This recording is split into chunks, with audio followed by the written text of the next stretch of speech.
The War That Saved My Life, Chapter 2. I began that very day. I pulled myself up to the seat in my chair, and I put both feet onto the floor. My good left foot, my bad right one. I straightened my knees, and grasping the back of the chair, I stood. I want you to understand what the problem was. I could stand, of course. I could hop one foot if I wished to. But I was far faster on my hands and knees, and our flat was so small that I didn't bother to stand straight very often.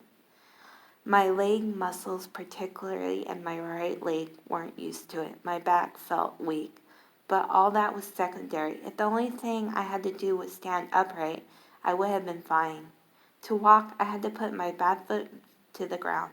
I had to put all my weight on it and pick my other foot off the ground and not fall down from a lack of balance or from the searing pain.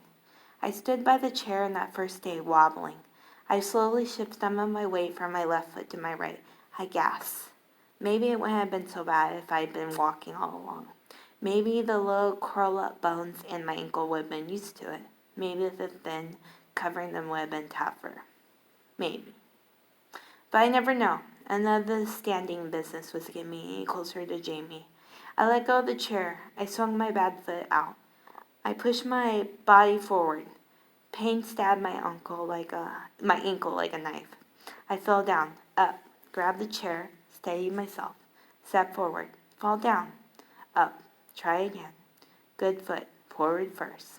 This time a quick grasp, a swinging of the bad foot, and then crash. The skin on the bottom of my bad foot ripped. Blood smeared across the floor. After a while I couldn't take it anymore. I dropped to my knees, shaking, and I got a rag and wiped up the mess. That was my first day. The second day was worse.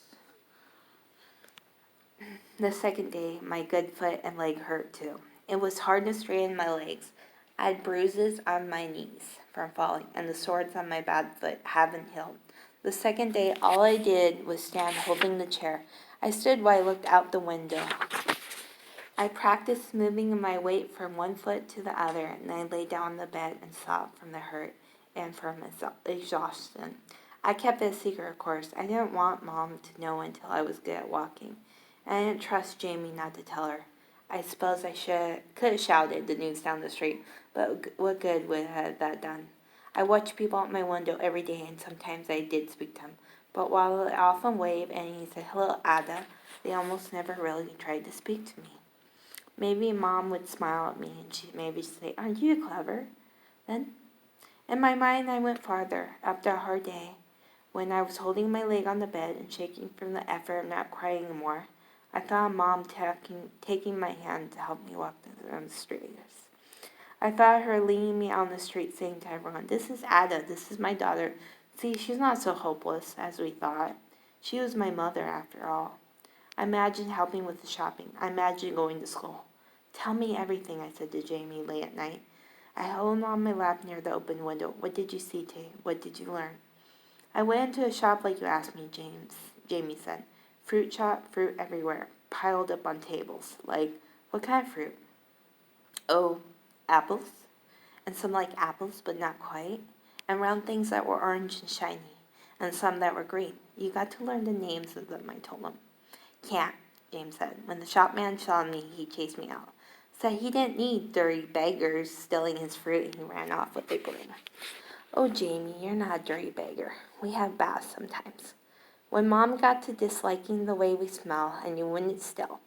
"Of course I would," Jamie said. He put his hand inside his shirt and pulled out one of the not quite apple lumpies and yellow and soft. It was a pear, though we didn't know it yet. When we bit into it, juices ran down our chins. I never tasted anything so good.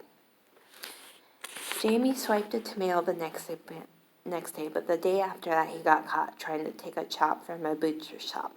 The butcher walloped him right on the street and then marched him home to Mom and told her off. Mom snatched Jamie by the neck and walloped himself.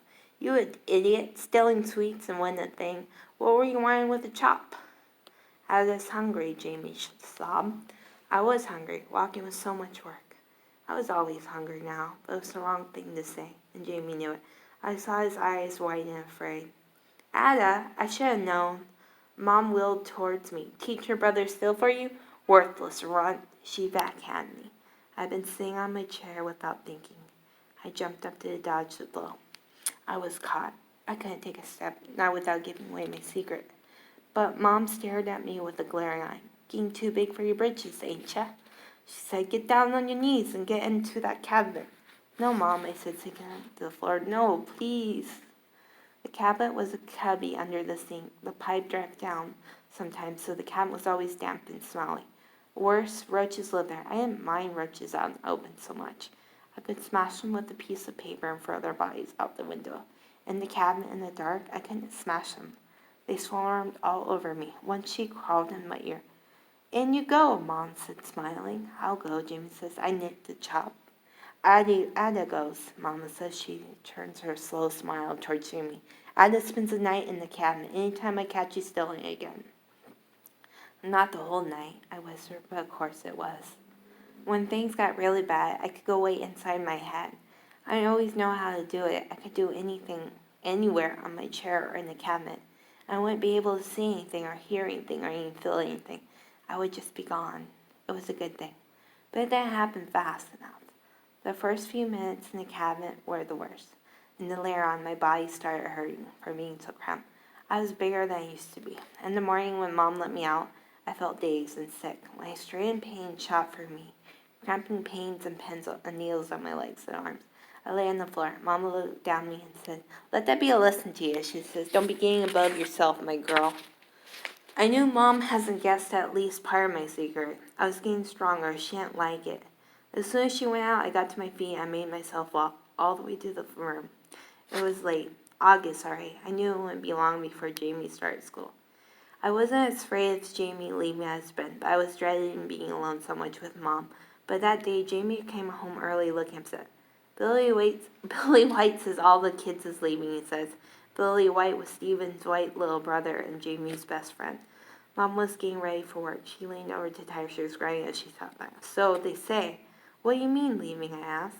Leaving London, Mom said on account and filter and his bombs. She looked up at Jamie, not me. What they say is that city's going to be bombed. So all the kids ought to be sent out of the country out harmways. I haven't decided where to send you. Suppose I might. Cheaper, one less mouth to feed. What bombs? I asked. What country? Mom ignored me. Jamie slid under the chair and swung his feet against the run. He looked very small. Billy says they're leaving on Friday. That was 2 days from now. His mom sewed him all new clothes. Mom said, I ain't got money for new clothes. What about me? My voice came out smaller than I liked. Am I going? What about me? Mom still didn't look at me. Of course not. They're saying kids live with nice people. Who wanted you? Nobody, that's Sue. Nice people don't want to look at that foot. I could stay with nasty people. I wouldn't be any different than living here. I saw the slap coming, but it didn't duck fast enough. None of your sass, she said. Her mouth twisted in a smile that made my inside clench. You can't leave. You never will. You're stuck here right in this room.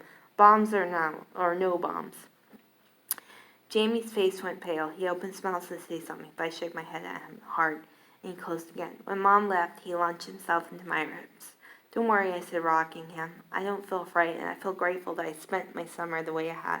You find out where we have to go and what time we have to be there.